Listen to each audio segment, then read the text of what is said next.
നമ്മൾ കൃഷ്ണകുമാറുമായിട്ടാണ് സംസാരിച്ചുകൊണ്ടിരുന്നത്. ഇപ്പോൾ ഇടവേളയ്ക്ക് ശേഷം ദേ ഒരു ജില്ലയാണ് നമ്മുടെ മുമ്പിൽ ഇരിക്കുന്നത്. കിച്ചു, നമുക്കിതൊരു ജില്ലയായിട്ട് പ്രഖ്യാപിച്ചാലോ?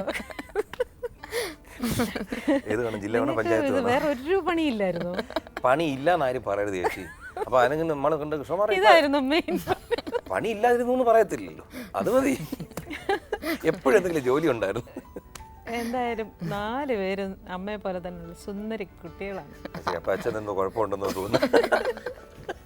ഒരാള് ഡിറ്റോ കിച്ചു തന്നെ. ആരാണ് ഇതിൽ കിച്ചുവിനെ പോലെ?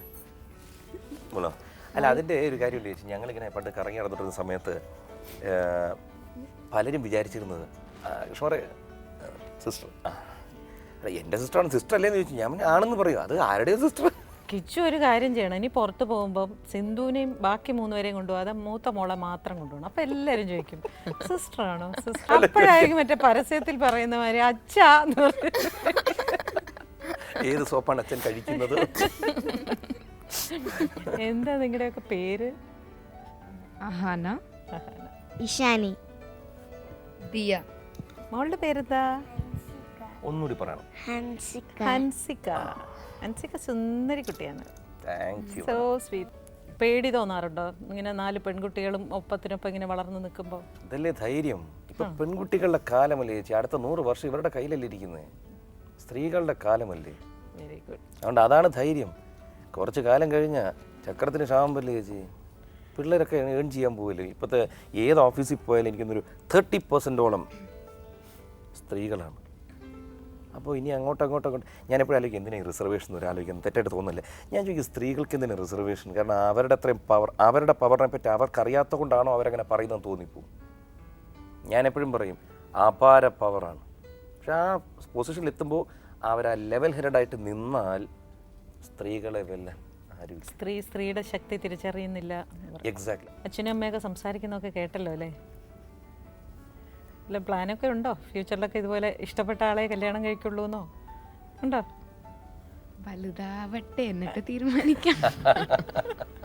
ഇന്നത്തെ കാലത്തെ കുട്ടികളുടെ എനിക്ക് തോന്നുന്നു ചെറിയ കുട്ടിയാണെന്ന് കരുതേണ്ട കാര്യമൊന്നുമില്ല തോന്നുന്നു. എല്ലാവരും വളരെ വളരെ ഇന്റലക്ച്വൽ ആണ് കുട്ടികൾ. നമ്മൾ പഠിക്കുന്നത് നമ്മുടെ മക്കളിൽ നിന്നാണ്. ഫോർ എക്സാമ്പിൾ നെറ്റിൽ പോകുമ്പോഴും മറ്റതും മറിച്ചതൊക്കെ ഇവരും ഈക്വലി ഇന്നത്തെ കുട്ടികളും എല്ലാം പറയാൻ. പണ്ട് നമ്മൾ കള്ളം പറയുമായിരുന്നു. എത്രത്തോളം ശരിയാണെന്നുണ്ടെങ്കിൽ എൻ്റെ ഒരു ഒപ്പീനിയൻ മാത്രമേ പറയൂ. ഇന്നത്തെ കുട്ടികൾ വലുതായിട്ട് കള്ളം പറയുന്നില്ല. പണ്ട് ഫോർ എക്സാമ്പിൾ ഇപ്പോൾ ഞങ്ങൾ കറങ്ങാൻ പോയി എന്തെങ്കിലുമൊക്കെ അത് വരുന്ന വഴി വെച്ചാൽ അത് വണ്ടിയുടെ ടയർ പഞ്ചറായി മറ്റേന്നൊക്കെ. ഇന്നങ്ങനെയല്ല. ഞാൻ വെച്ചാൽ ഞങ്ങൾക്ക് ഇന്നൊരു പാർട്ടിയുണ്ട്, വിത്ത് ഫ്രണ്ട്സ് ഇവിടെ ഇന്നതായിരുന്നു. അത് ഗുണമോ ദോഷമോ എനിക്കറിയാം. പക്ഷേ ഞാൻ എൻ്റെ ഗുണവശം മാത്രമേ കാണുന്നുള്ളൂ. അവരുള്ളതായിട്ട് പറയുന്നുണ്ട്. അല്ല, അത് എനിക്ക് തോന്നിയിട്ടുള്ളത് ഇന്നത്തെ ജനറേഷൻ കുറെ കൂടി ഇതെൻ്റെ അവകാശമാണ്, ഇതെന്തിനാണ് ഒരാൾ ചോദ്യം ചെയ്യുന്നതെന്നുള്ളൊരു തോന്നൽ അവരുടെ ഉള്ളിലുണ്ട്. പക്ഷെ അതൊരു അഹങ്കാരത്തിലോട്ട് പോകുമ്പോൾ കുഴപ്പമാണ്. അല്ലാതെ ഇല്ലില്ല എൻ്റെ അച്ഛനമ്മയും വിഷമിക്കാൻ പാടില്ല. പക്ഷെ അവരത്തെ ഞാൻ കള്ളം പറയാൻ പറ്റില്ല, ഞാൻ ഇന്നത്താണ് പോയിരുന്നത്, അത് പറയണം, അവരത് അറിയണം. ആ രീതിയിൽ അവർ പറയും. അത് അക്സെപ്റ്റ് ചെയ്യാനുള്ള മനസ്സ് പാരൻസിനും പാരൻസിനുണ്ട്. നന്നായി. പിന്നെ വേറൊരു കാര്യമുണ്ട്. ഈ എനിക്ക് എപ്പോഴും തോന്നാറുണ്ട്, നമ്മളാണ് നമ്മുടെ മക്കളെ വിശ്വസിക്കേണ്ടത്. 100% അല്ലേ? പോയി നമ്മൾ വിശ്വസിച്ച് കഴിഞ്ഞാൽ സമൂഹം ഈ എന്തൊക്കെ ഇപ്പം നേരത്തെ കിച്ചു പറഞ്ഞ മാതിരി ആദ്യം സിന്ധുവിൻ്റെ അച്ഛന് യഥാർത്ഥത്തിൽ കിച്ചുവിനെ വളരെ ഇഷ്ടമായിരുന്നു, പ്രോബ്ലം ഒന്നും ഇല്ലായിരുന്നു. പക്ഷേ ആരൊക്കെയോ എന്തൊക്കെയോ പറഞ്ഞ് പുള്ളിയുടെ മനസ്സ് മാറിയതാണോ, പുള്ളിയെ തെറ്റിദ്ധരിപ്പിക്കുകയോ എന്തൊക്കെയോ ചെയ്തിട്ടാണ്. അപ്പോൾ അതിനർത്ഥം സ്വന്തം മക്കളെ വിശ്വാസമില്ല എന്നുള്ളതാണ്. അത് വന്നാൽ പോയി. ഏത് കാര്യം മക്കളിനല്ല ഏത് ബന്ധത്തിലും വിശ്വാസത്തിൻ്റെ ഒരു ചെറിയ സംഭവം വരുമ്പോൾ അവിശ്വാസം കടന്നു വരുമ്പോഴാണ് ഈ പ്രശ്നം മുഴുവൻ. കാരണം 99% എനിക്ക് വിശ്വാസം ഒരു നിമിഷം മാറി, എന്നാൽ 1%. അപ്പോൾ ഈ 99-നേക്കാൾ ഈ 1% അവിശ്വാസത്തിന് പവർ കൂടുന്നു. ഇപ്പോൾ നമ്മുടെ മക്കൾ അവരുടെ ഫ്രണ്ട്സുമായിട്ട്, അത് ഗേൾ ഓ ബോയ് ആയിട്ട് സിനിമയ്ക്ക് പോയി ആരെങ്കിലും കണ്ടിട്ട് മോളെ ഒരു പയ്യൻ്റെ കൂടെ കണ്ടു കേട്ടോ, അവർ ഫ്രണ്ട്സായിട്ട് പോയി എന്ന് നമ്മൾ ഈസി ആയിട്ട് എടുത്താൽ അവിടെ പ്രശ്നമില്ല. തീർച്ചയായിട്ടും.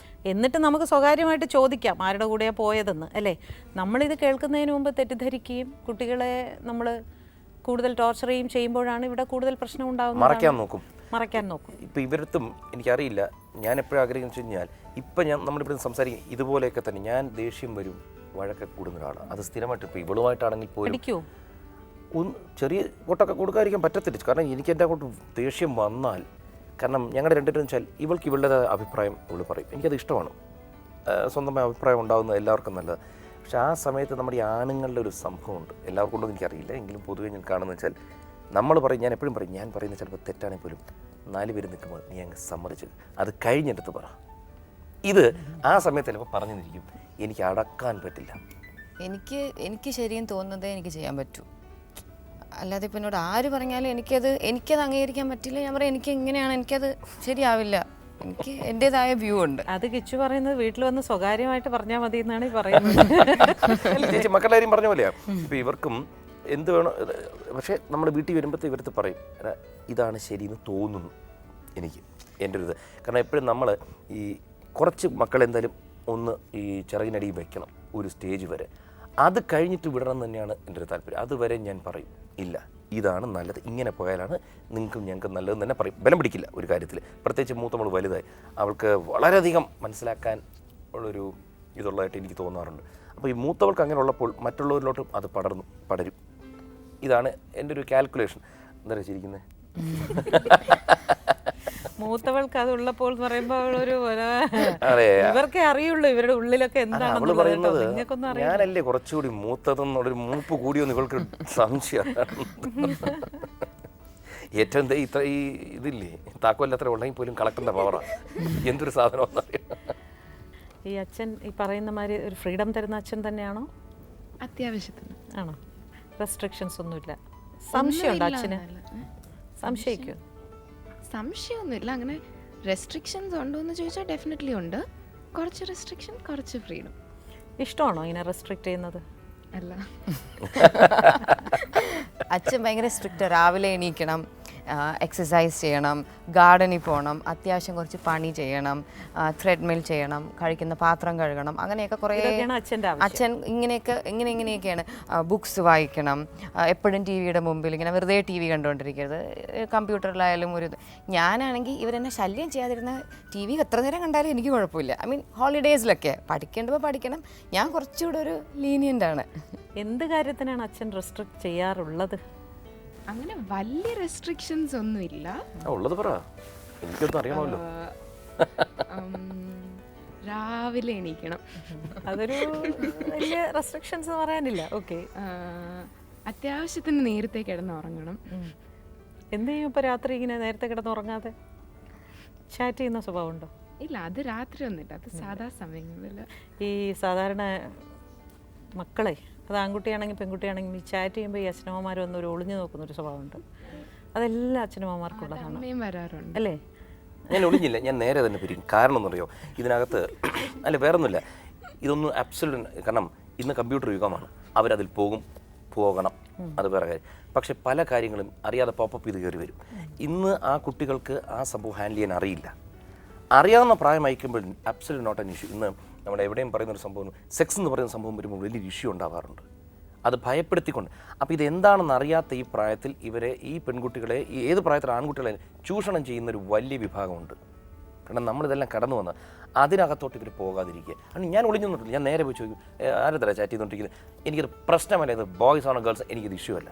പക്ഷേ അൺനോൺ ആൾക്കാരാവരുത്. ഞാൻ എപ്പോഴും പറയുന്നത്രേ, അറിയാവുന്നവരുമായി നിങ്ങൾ ബന്ധപ്പെട്ടുള്ളൂ, ആബ്സല്യൂട്ട് നോട്ട് എ ഇഷ്യൂ. അതുകൊണ്ട് എനിക്ക് ഞാൻ നേരെയാണ്. അത് എൻ്റെ പണ്ടുള്ള സ്വഭാവം പലർക്കും, എനിക്ക് സുഹൃത്തുക്കളെക്കാൾ ശത്രുക്കൾ വരാനുള്ള കാരണവും എൻ്റെ ഡയറക്റ്റ് ഹിറ്റിങ്, ഞാൻ പുറകു മുതൽ കൂടി അതൊന്നും എനിക്കില്ല, നേരെയാണ്. അത് ഇവരുടെ കാര്യത്തിലല്ല. കാരണം ഇവർ നന്നാവണമെന്ന് ഏറ്റവും കൂടുതൽ ആഗ്രഹിക്കുന്നവർ ഞങ്ങളുടെ ഇടയിൽ മാത്രമേ കാണൂ. തീർച്ചയായിട്ടും. അതുകൊണ്ട് എനിക്കതെൻ്റെ ഒരു ഇതാണ്. ഇവർ റെസ്ട്രിക്റ്റ് ചെയ്തു എന്ന് ഇവർ പറഞ്ഞാലും ഇവരിപ്പോഴല്ല, ഇവരൊരു 25-30 വയസ്സോ അല്ലെങ്കിൽ ഇവർക്ക് കുട്ടികൾ ഇവർ പറയാം അന്ന് അച്ഛൻ പറഞ്ഞപ്പോൾ അതായിരിക്കും അവരുടെ കുട്ടികളിലോട്ട് ഇവർ പറഞ്ഞു കൊടുക്കണം.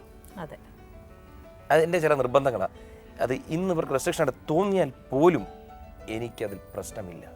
ഞാൻ അതിൽ ചിലപ്പോൾ ഇവരൊക്കെ അടിച്ചിട്ട് കുറേ നാളെ അങ്ങനെ ഒന്നും കൊടുക്കാറില്ല. ഈ കൊച്ചിലായിരുന്നപ്പോൾ എല്ലാവർക്കും ഓരോ അടിയൊക്കെ നല്ലോണം കൊടുക്കും. ഇപ്പോൾ എനിക്ക് തോന്നുന്നില്ല, കാരണം വെച്ചാൽ അതിന് ആവശ്യമില്ല. കാരണം എനിക്കറിയാം ഇവരൊക്കെ വളരെ എന്താ പറയുക, എൻ്റെ കുട്ടികൾ എല്ലാ കുട്ടികളും നല്ല കുട്ടികൾ തന്നെയാണ്.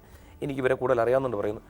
എൻ്റെ നല്ല വശങ്ങൾ മാത്രമേ കാണുന്നുള്ളൂ. വളരെ ഞാൻ വിചാരിക്കുന്ന രീതിയിൽ തന്നെ 100% മാർക്കും ആരെ ആക്കാൻ പറ്റില്ല. എങ്കിൽ പോലും ഞാൻ വിചാരിക്കുന്നതിൻ്റെ 50% റൂട്ടിൽ പോകുന്നവരാണ്. ഈ അച്ഛൻ എങ്ങനെയാണ് സാധാരണ വീട്ടിൽ അച്ഛൻ്റെ ഒരു കാരണവര സ്ഥാനത്താണോ അത് ഫ്രണ്ട്ലി അച്ഛനാണോ? പറ എന്തൊക്കെയാണ് അച്ഛൻ, എങ്ങനെയൊക്കെയാണ് പറ, ധൈര്യം അടുത്ത് വെച്ച് പറ. ഫ്രണ്ട്ലി ആണ്. ഫ്രണ്ട്ലി അച്ഛനാണോ? എങ്ങനെ ഫ്രണ്ട്ലി? ഫ്രണ്ട്ലി അച്ഛനാണോ? ഇപ്പൊ ഗാർഡനിലൊക്കെ വല്ല ഗെയിം കളിക്കാൻ പോവുകയാണെങ്കിൽ ഇവരാരും വരില്ല, പക്ഷെ അച്ഛനെ വിളിച്ച അച്ഛൻ വരും. ഗാർഡനിൽ എന്താ മെയിൻ പണിയും കൂടി ചോദിച്ചോണം. ഷട്ടിൽ കളിക്കും, മരത്തിൽ കയറും. പെമ്പിള്ളേരൊക്കെ മരം കയറ്റി ആക്കി വെച്ചിട്ടുണ്ട്. എന്തായാലും നല്ല മക്കളും നല്ല അച്ഛനും അമ്മയും ഇതുപോലെ തന്നെ സന്തോഷമായിട്ട് എന്നും പോകട്ടെ. സന്തോഷം കിച്ചു. വളരെ സന്തോഷം ചേച്ചി.